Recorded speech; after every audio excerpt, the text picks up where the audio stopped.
Hello everyone, I'm Dr. Mohal Banker, interventional radiologist, और we are practicing into the western part of India, city called Ahmedabad.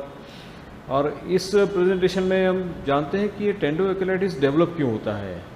ज़्यादातर sports person में ये टेंडोएकिलाइटिस ज़्यादा देखा जाता है, but let's understand why this develop.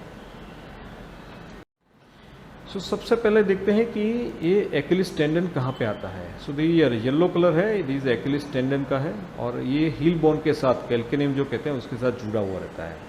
सो जो भी फुट की मूवमेंट आती है कैल्केनियम की मूवमेंट के साथ ये टेंडन भी उस पर मूवमेंट होगा, और इस मूवमेंट ये टेंडन थोड़ा स्ट्रेच होगा। जब दौड़ते हैं, चलते हैं, जंप करते हैं, तो ये सारी की सारी एक्टिविटी में इस टेंडन ज़्यादा स्ट्रेच होता है।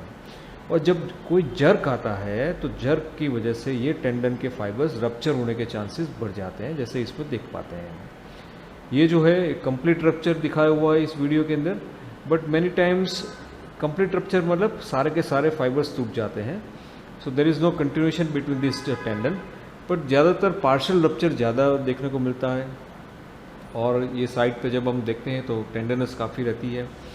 और ये पार्शियल रप्चर में क्या होता है कि कुछ tendon, not 100% but few percent of the tendons is rupture. और जब कंप्लीट रप्चर होता है तो उसकी ऐसी इसको हम उसकी सर्जरी आती है।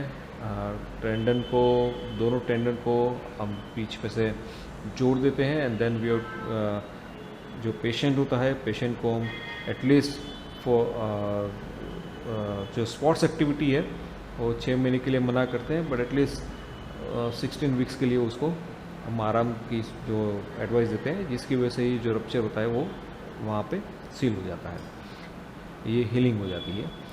बट पार्शियल रप्चर की बात करते हैं तो पार्शियल रप्चर के अंदर ऐसी सर्जरी की ज़रूरत नहीं होती, but our body tries to give the healing to this partial rupture, कि जो थोड़े टेंडन्स के फाइबर रप्चर हुए हैं उसी जगह पे वो हीलिंग प्रोसेस शुरू करता है। हीलिंग प्रोसेस के अंदर जो प्राइमरी स्टेप इन्फ्लेमेशन का है, तो इन्फ्लेमेशन शुरू होता है, और फिर धीरे धीरे वो healing process within 2 to 3 months वो कंप्लीट हो जाता है। But many times this healing process continuous for longer than 3 months, और इसी की वजह से ये इन्फ्लेमेशन क्रोनिक इन्फ्लेमेशन के अंदर कन्वर्ट हो जाता है, और तब पेन होता है।